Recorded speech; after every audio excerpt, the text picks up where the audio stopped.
3 tahun pertama Senopati. Pengangkatan Senopati. Mengenai meninggalnya Kiai Gede Mataram, Bapak Tanah Jawi memberikan gambaran yang sangat singkat sekali. Setelah ada berita tentang kemakmuran Mataram, Murah Sandang Pangan menyusul berita tentang penyakit Kiai Gede Mataram.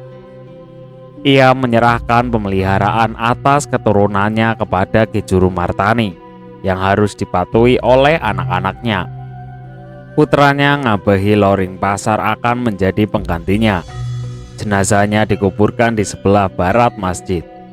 Serat Kondo halaman 527-528 tidak memuat keterangan lain. Setelah itu terdapat berita mengenai pengangkatan putranya. Sehari setelah meninggalnya Kiai Gede Mataram, Ki Juru Martani bersama seluruh keluarga pergi ke Pajang menghadap Sultan. Tepat pada suatu hari Senin, mereka mengambil ke tempat di bawah pohon beringin kurung. Setelah dipanggil Sultan, Kiai Juru Martani menyampaikan berita tentang meninggalnya junjungannya dan bertanya siapakah dari kelima putranya yang akan menggantikan petingginya Mataram itu. Sultan menunjuk putranya, Ngabehi Loring Pasar, dan memberikan nama Senopati Ingalogo Sayyidin Panata Gama. Tahun pertama ia tidak usah datang di Istana Pajang agar dapat menggunakan waktunya untuk menertibkan daerahnya dan mencicipi kenikmatannya. Setelah itu Kiai Juru dan kemenakannya mencium kaki Sultan dan meminta izin untuk pulang. Semenjak itu jumlah penduduk Mataram bertambah banyak dan Senopati menikmati kehidupan tanpa kesulitan.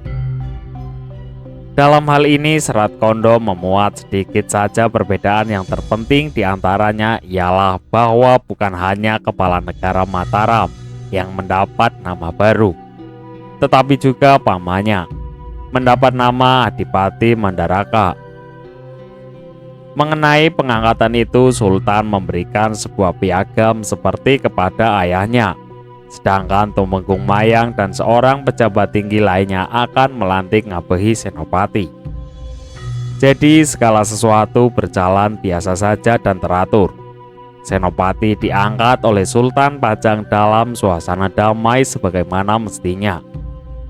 Kerabat Mataram dengan ta'zim hadir di alun-alun Pajang pada hari persidangan agung, mengambil tempat di bawah pohon beringin bagi para pemohon, menyerahkan kepada kebijaksanaan Sultan siapakah di antara kelima putra itu yang akan menggantikan petinggi Mataram.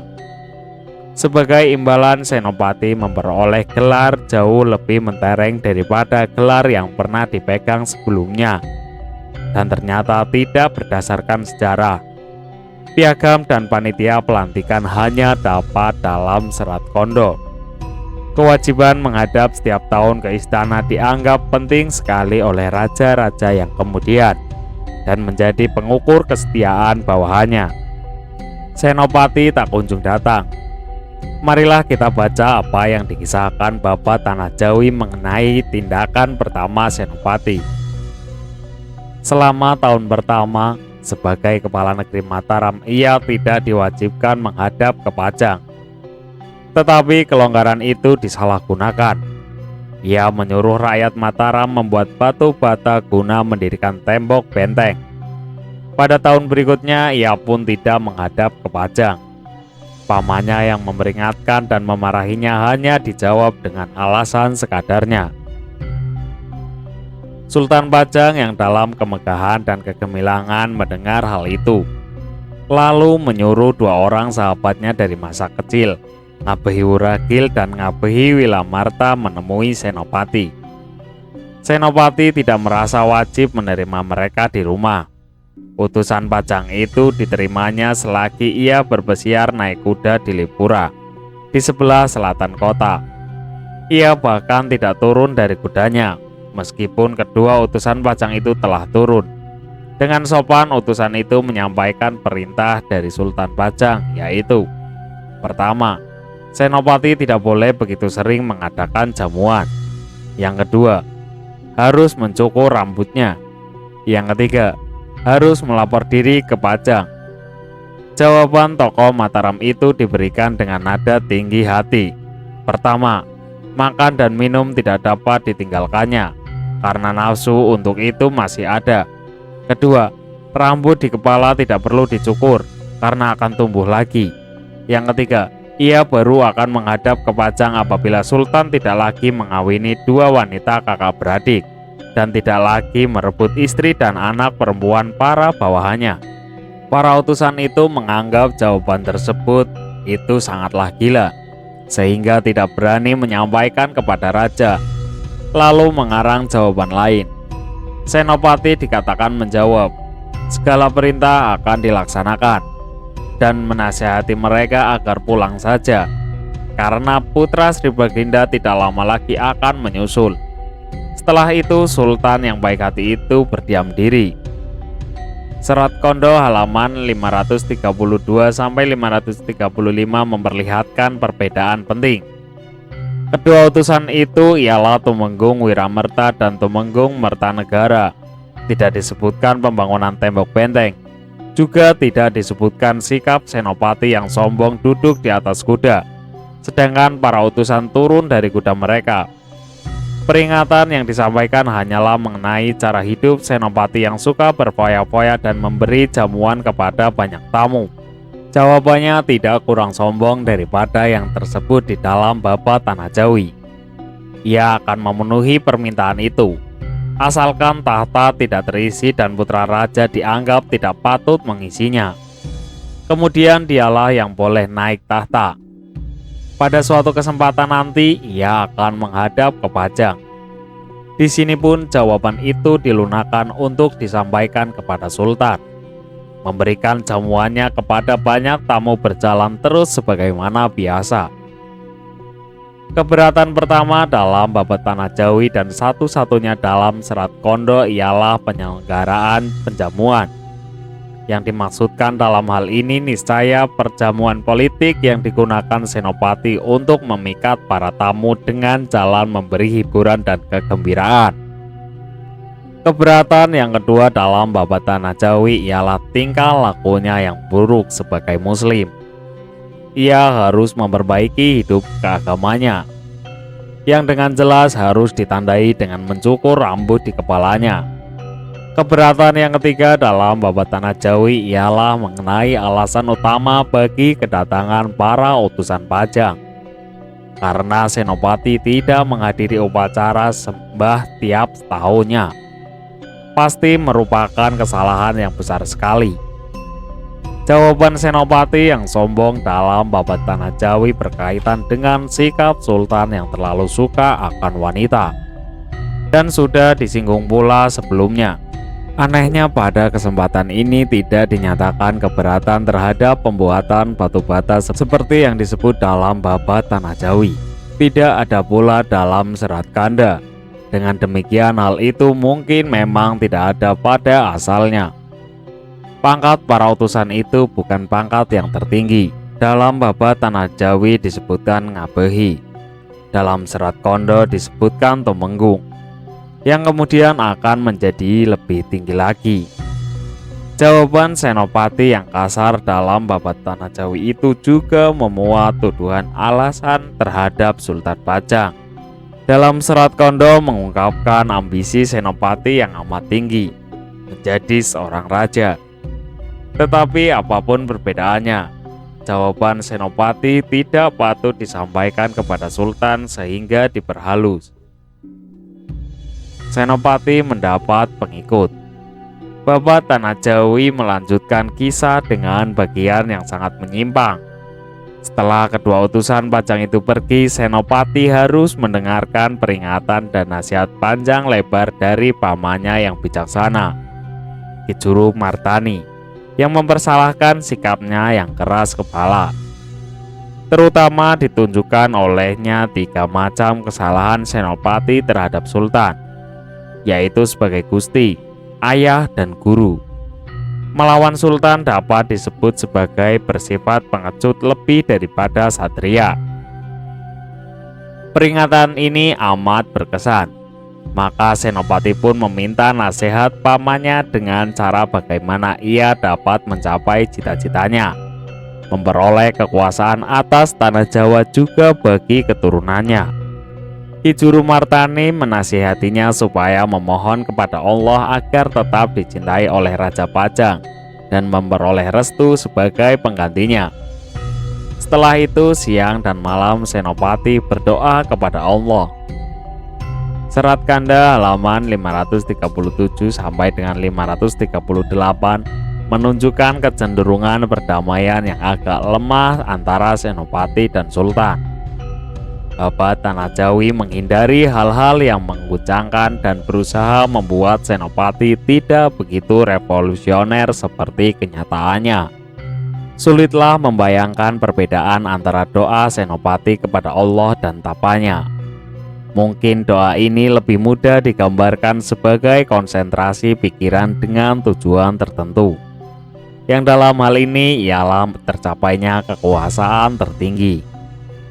Setelah itu menyusul dalam Babat Tanah Jawi suatu bagian yang tidak termuat dalam Serat Kondo, yang dapat kita lihat sebagai penggarapan lebih lanjut atas bagian episode tersebut di atas, yakni mengenai jamuan-jamuan politik. Mantri-mantri pamajengan dari Kedu dan Bagelen sedang dalam perjalanan ke Pajang untuk menyerahkan uang pajak. Senopati menyambut mereka di Mataram dan memberi hiburan yang meriah sekali. Mereka dilayani dengan wanita cantik yang menari, membolehkannya dengan param, bahkan juga menyuntingkan bunga di telinga mereka. Serta-merta petugas-petugas yang gagah berani ini menjanjikan bantuan dan kesatriaan kepada Senopati apabila terjadi perang melawan musuh, dan bila perlu dengan menumpahkan darah. Senopati gembira sekali mendapatkan janji dan pernyataan bantuan itu. Ia merasa memperoleh jalan dari Tuhan untuk merebut kekuasaan dari Pajang. Para mantri itu dihadiahi pakaian yang bagus-bagus. Karena itu semangat mereka mencapai puncaknya. Di bawah tepuk tangan mereka berjanji akan membayarkan pajak kepada Senopati saja. Karena sama saja artinya, tidak hanya di Pajang ada raja, tetapi juga di Mataram. Senopati menjawab dengan kata-kata yang mengandung arti ganda. Bersama-sama mereka akan menghadap ke Pajang, yakni suatu saat nanti. Ia akan melindungi mereka dari kemarahan Sultan, karena Sultan telah meletakkan segala harapannya kepada diri saya. Bila mantri itu menginginkan kedudukan yang lebih tinggi, Senopati telah diberi kuasa oleh Sri Baginda untuk memberinya. Pernyataan yang terakhir ini membuat para mantri itu bangkit. Mereka berpendapat lebih baik mengakui Senopati saja sebagai raja. Mereka memperagakan tarian perang dan memamerkan kekuatan gaib serta kekebalannya dengan menahan ujung tombak dan lemparan batu dengan badan. Senopati yang menjadi sakti karena pemusatan pikirannya kepada Allah ternyata mampu melakukan perbuatan-perbuatan yang ajaib. Dalam bagian ini bakatnya digambarkan dengan sehebat-hebatnya. Di samping kecerdasannya menggunakan bakat itu untuk kepentingannya sendiri.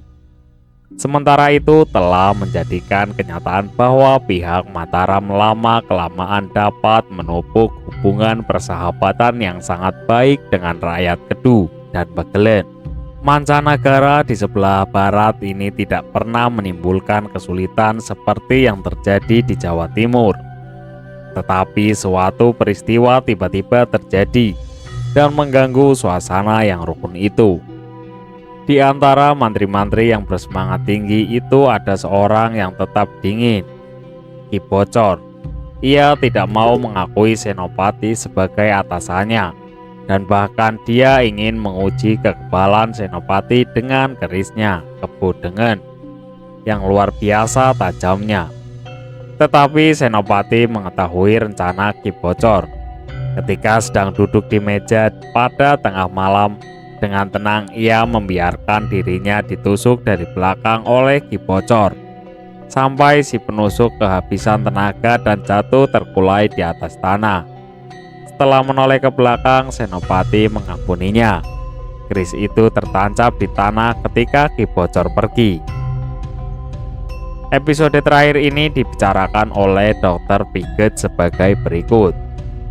Episode bocor ini tidak hanya terkenal dalam babat Tanah Jawi, tetapi juga dalam babat Pajajaran dan serat Baron Sagender. Tetapi tidak satupun di antara ketiga buku itu memuat suatu tentang asal-usul bocor ini. Namun babat Pasir memberikan beberapa petunjuk. Bocor termasuk salah satu daerah kekuasaan di Pasir Banyumas pada masa sebelum zaman Islam. Daerah ini dikemukakan sebagai tanah para menantu Adipati Kandadaha dari Pasir. Mungkin seorang raja mitos. Di Bocor ini kemudian tinggal Pangeran Tole, putra Pangeran Senopati yang ke-1, yaitu Raja Pasir pertama yang Muslim, dan juga Raja Taklukan yang setia, dan Panglima Sultan Demak ke-1. Tetapi Pangeran Tole meninggalkan kesetiaannya pada Demak dan Islam, dan karena itu diusir dari Pasir oleh tentara Sultan Demak yang kedua, setelah ia dikhianati oleh pamannya, Patih Wirakancana. Patih inilah yang kemudian menggantikannya di Pasir sebagai Pangeran Senopati yang kedua. Karena itu Ki Bocor mungkin dapat dianggap sebagai salah seorang keturunan Pangeran Tole. Mungkin pula karena menyadari dirinya sebagai keturunan keluarga tua, ia tidak bersedia tunduk pada Mataram yang masih muda itu, yang dianggapnya sebagai wong cilik. Lagi pula gelarnya sama seperti Raja Pasir yang pertama, yang Muslim itu yang mungkin diperoleh dari Sultan Demak. Karena itu Ki Bocor tentu merasa bahwa dirinya paling tidak sama tinggi dengan Senopati. Hanya kekuatan gaib dan kekebalan Senopati yang dapat meyakinkan tentang takdir Senopati menjadi raja seluruh tanah Jawa. Keterangan tersebut dapat membenarkan dugaan bahwa dalam usaha memperoleh dukungan dari para pembesar di sebelah barat daerahnya, Senopati memang menemukan beberapa perlawanan. Senopati mengalami pentah pisan. Setelah episode bocor menyusulah kisah Lipura yang selain dalam babat Tanah Jawi juga terdapat dalam Serat Kanda. Babat Tanah Jawi menceritakan, Senopati berangkat bersama 5 orang Lipura. Di sana terdapat sebuah batu berwarna yang indah. Di atas batu itulah ia tertidur. Ki Juru Martani menyusul kemenakannya dan menemukan sedang tidur di atas batu gilang itu. Ia membangunkannya dengan kata-kata, "Nak, bangun. Kau ingin menjadi raja, tetapi enak-enak tidur saja."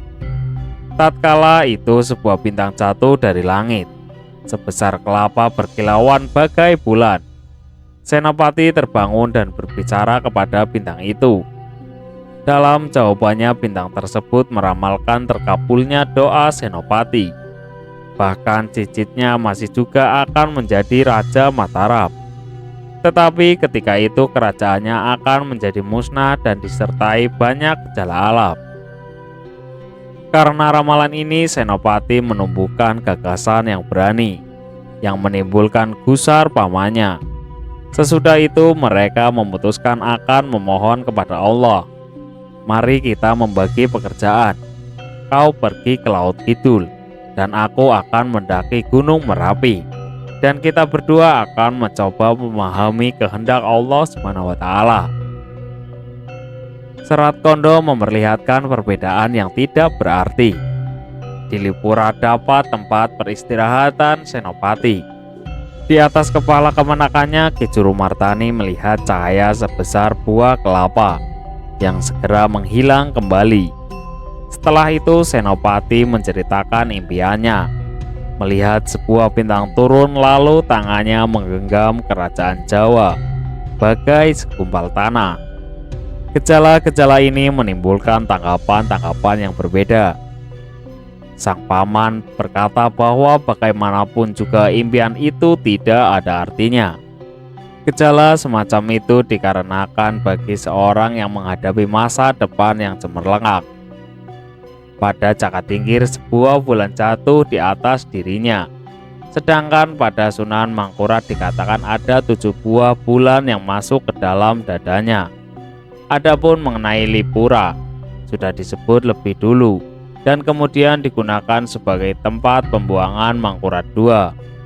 Nama itu tentu sama dengan Lipura 4 Pal, sebelah barat daya Keraton Yogya. Sampai sekarang di tempat itu terdapat sebuah batu yang dipuja dijaga seorang juru kunci. Adapun yang dimaksud dengan Sang Cicit, yang kerajaannya akan menjadi musnah ialah Sunan Mangkurat I. Ia masih hidup setelah keratonnya jatuh pada tahun 1677. Keterangan khusus ini tidak dapat dalam Serat Kanda, sehingga menjadi petunjuk tentang nilai keasliannya yang lebih tinggi.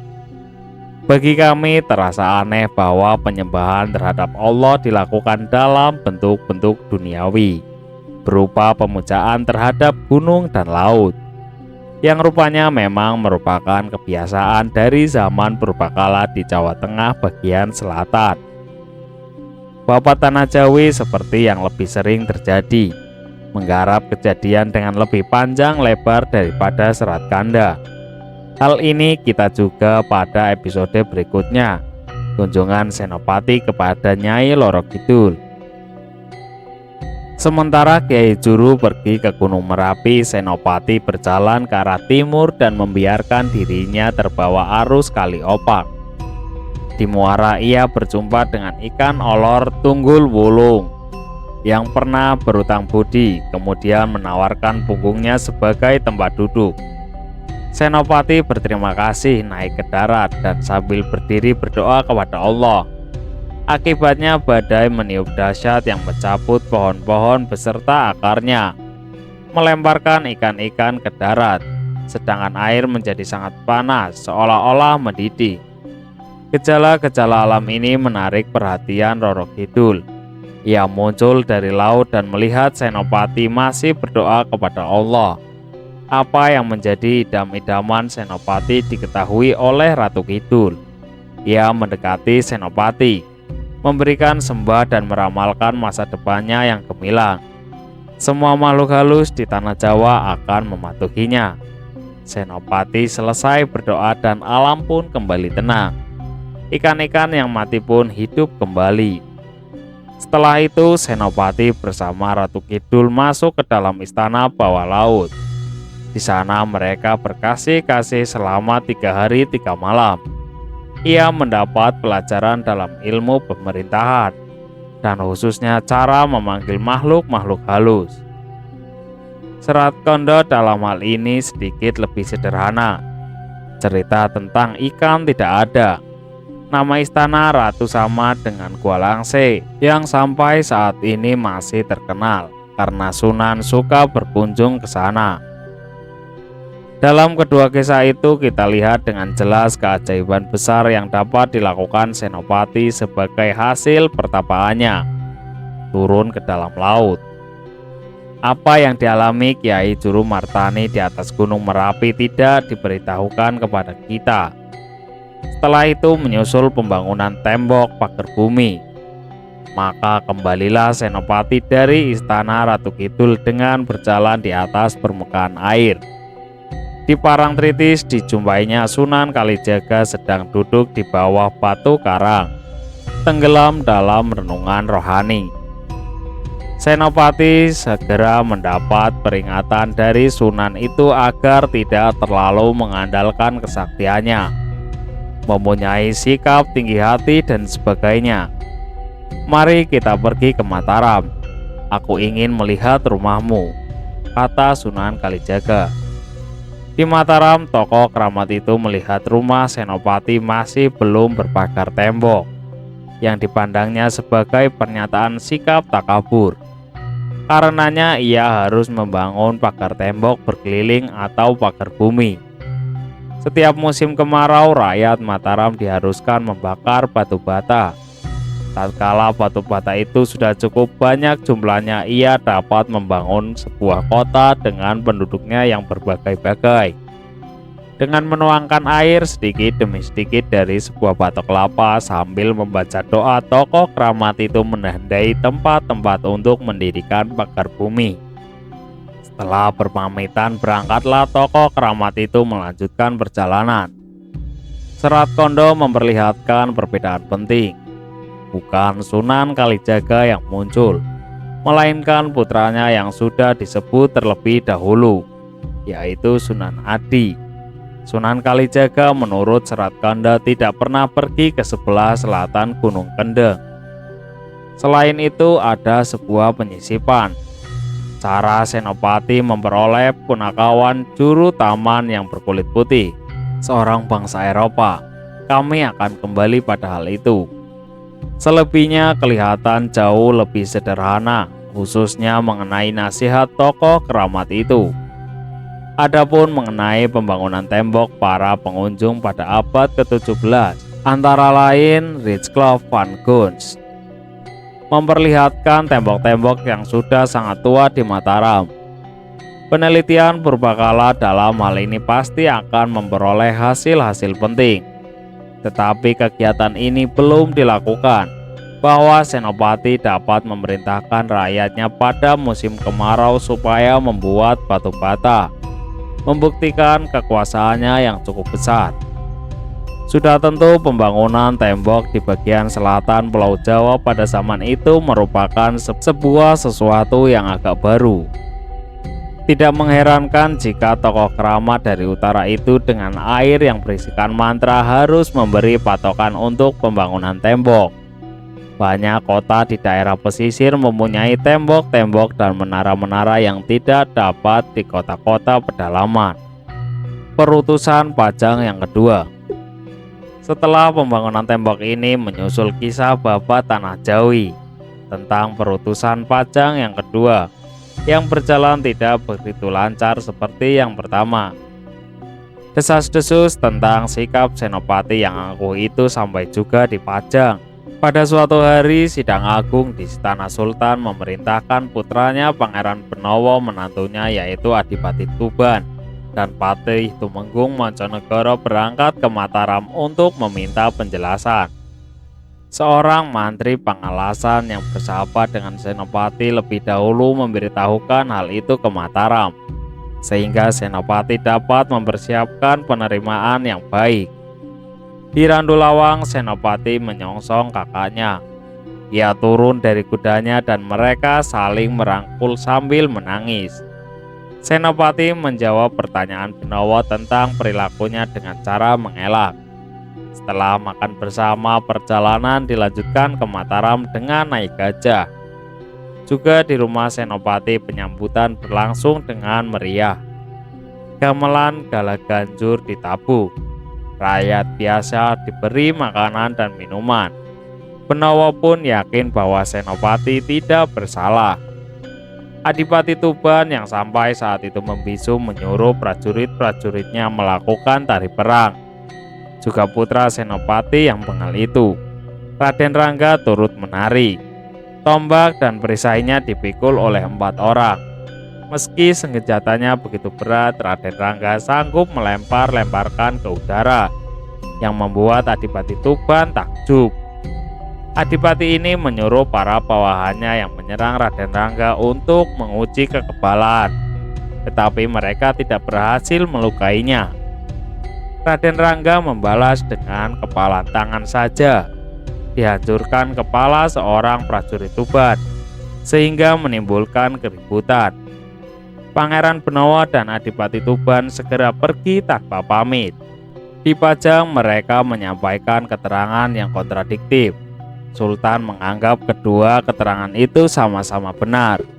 Tumenggung Mancanegara dan Adipati Tuban selanjutnya membandingkan bangkitnya Mataram dengan percikan api yang mudah menyala. Tetapi Sultan menyatakan tidak berdaya sama sekali terhadap takdir Allah. Serat Kanda dalam hal itu memperlihatkan beberapa penyimpangan. Pengadu-pengadu terhadap pembangunan tembok dan pembangkangan Senopati Itu ialah para menantu sultan, para tumenggung Tuban dan Demak.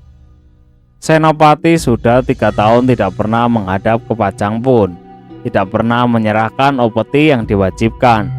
Kedua tumenggung itu bersama Pangeran Benowo dan 1.000 prajurit dikirimkan ke Mataram.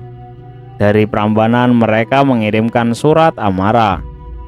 Setelah menerima surat itu, Senopati bersama keluarga dan pengiringnya sebanyak 1.000 orang berangkat ke Randu Gunting.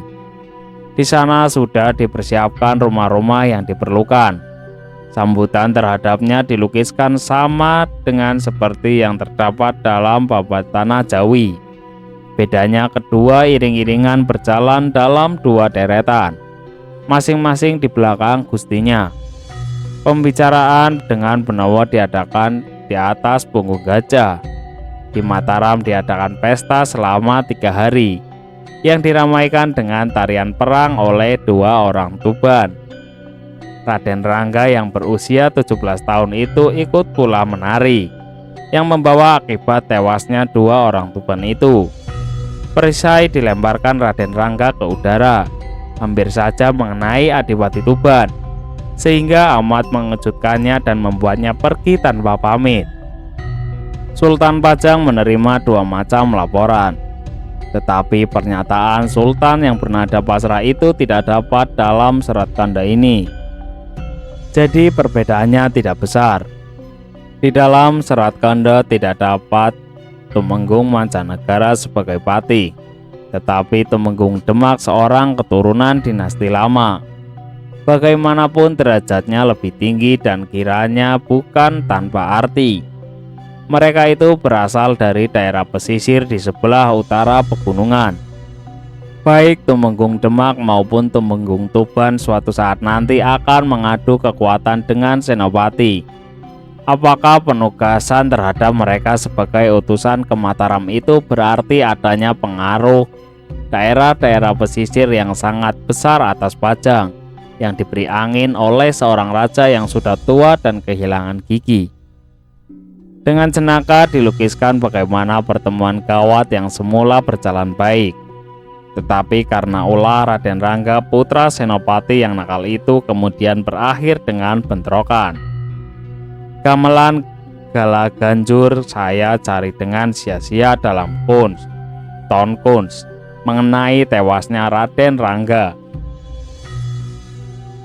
Ikhtisar 3 tahun pertama. Marilah kita melihat bab ini secara menyeluruh dan membuat ikhtisar. 1. Sikap gegabah Senopati. Terbukti ia tidak muncul di istana Pajang dan berhasil mengumpulkan pengikut.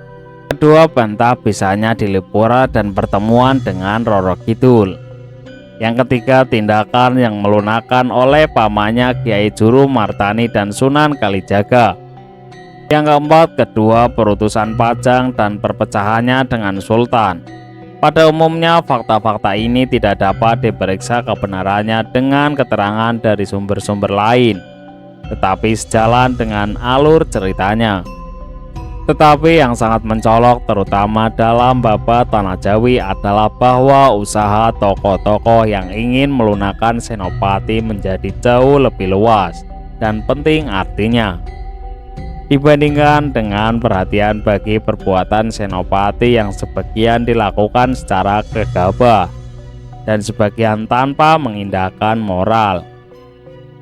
Tidak kurang dari 3 nasihat yang terdapat dalam Babat Tanah Jawi, 2 dari Kiai Juru Martani dan 1 dari Sunan Kalijaga, terutama mengenai sikap Senopati yang terlalu berani. Dalam pada itu ia hanya berdoa siang malam kehadirat Allah yang dipanjatkan dengan segala kerendahan hati, dengan keyakinan akan mencapai idam-idamannya. Sayang bahwa saat-saat penuh keinsyafan itu hanya berlangsung sebentar dan terputus oleh tindakan keliru yang baru. Peringatan terakhir Sunan Kalijaga sesungguhnya membantah hal ini dengan menasihati Senopati agar melingkari rumahnya dengan tembok. Di balik dalih seolah-olah justru tiadanya tembok seperti itu menunjukkan sikapnya yang congkak.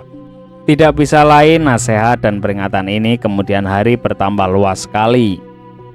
Bacaan tentang kepahlawanan Senopati pada masa mudanya tentu saja merupakan suatu yang meragukan bagi pangeran-pangeran muda yang berambisi. Karena itu, para pengolah sejarah masa kecil Senopati mengambil tindakan untuk mencegah pengaruh yang buruk dan memperkuat unsur pembangunan. Tetapi unsur ini berkurang luas dan artinya setelah Senopati menjadi raja. Tatkala itu sikapnya yang terlalu berani tidak merupakan dosa. Tindakan pangeran-pangeran pemberontak pada abad ke-18 mungkin terdorong oleh pikiran-pikiran yang membangun ini.